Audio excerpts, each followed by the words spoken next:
Right, so these are those worms. They're still alive. The other ones died, remember? I showed it. These are the ones that are still alive. Still alive. I'm gonna set you guys down. But as you can see, they're very much alive. But look at the paper. It's gone. And they're not happy about me opening that.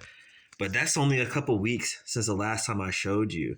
So it's time to redo their paper again and then put new soil in there. As you can see, now they're smaller, but they're very healthy. As you can see, they're very healthy.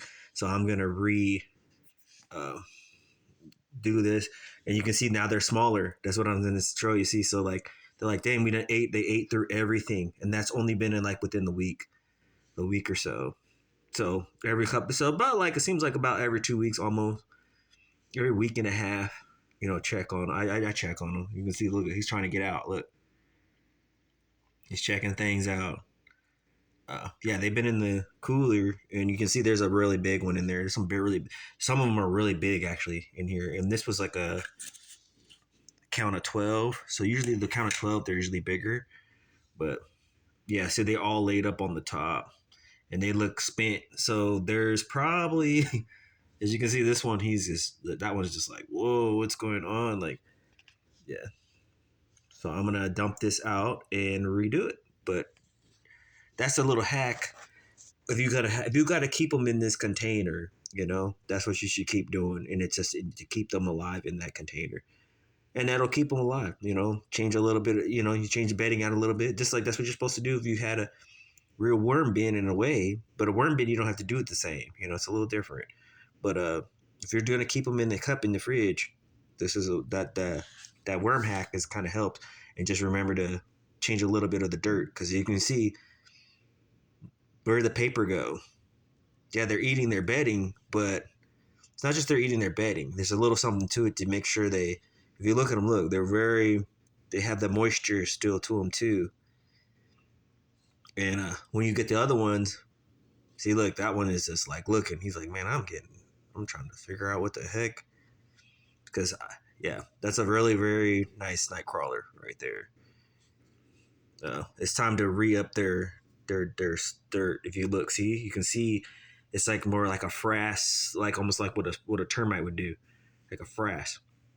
So, but yeah, I'm gonna post this one. I'm gonna post it up so that y'all can see it. Kind of see. So this is after doing it for weeks and weeks in the wintertime to keep the worms that I had. So this is a way, if you like, in some places you can't get worms all the time. So if you want to keep them, get you an extra, a pack. So you'll have a set of worms around. And so I've had these worms for over a month. And now they're looking a little weak because I didn't I didn't tend to them for 3 days. For one, it's a little. I should have tended to them 4 days ago instead of right now. But as you can see, there's still they're still good. They're fishable. They're really tough. These worms are like really are going to be really tough, and by spring they'll be like super tough. But I'm keeping them to when I need to go. But I got my paper towel and everything. I'm going to replenish their bedding and stuff. But you can see that one is like it's just like what's going on. That one is like really like whoa like because like they need to it's time to change and give them some fresh earth to be in, and they need that. And then I'm gonna put the paper towel on them, and I gotta do a little bit to keep that moisture, and then just keep doing it.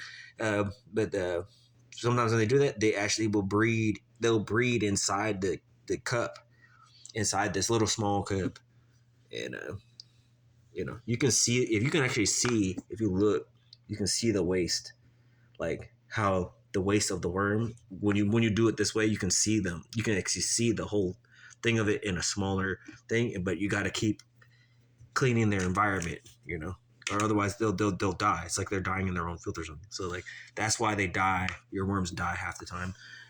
That's why your worms die half the time when you leave them there, or even sometimes they die from heat or something else. So something to for the fishermen's out there, all those fishermen's, fishing folks and fishing women's and everybody. Something I've always like kind of messed around and done. And then summertime, that's how I've kept them. And I still would go buy worms, but sometimes I would do that just like to stretch the worms out. So like right now, I can't fish the worms because it's winter. I can't fish them exactly how I want to. I can't go out. It's now snowing or whatever. I can't go out like I want, but I can keep my blade alive for when I do, and get them nice and strong and hardy, and keep them alive just by keeping a little bag of potting soil, a little bit or getting some soil from outside. Gotta be careful sometimes when you get it outside because there's other things in the soil. There's other nematodes in the soil sometimes. Some are bad, some are good. So just cool thing. Little short video, cool thing. But yeah, I'm going to be doing this again. So let me see. They look pretty good. And there's still some soil at the bottom that's really good. But they just have been laying on the top. But I'm gonna redo the soil a little bit. But if you look, see, those worms look pretty good.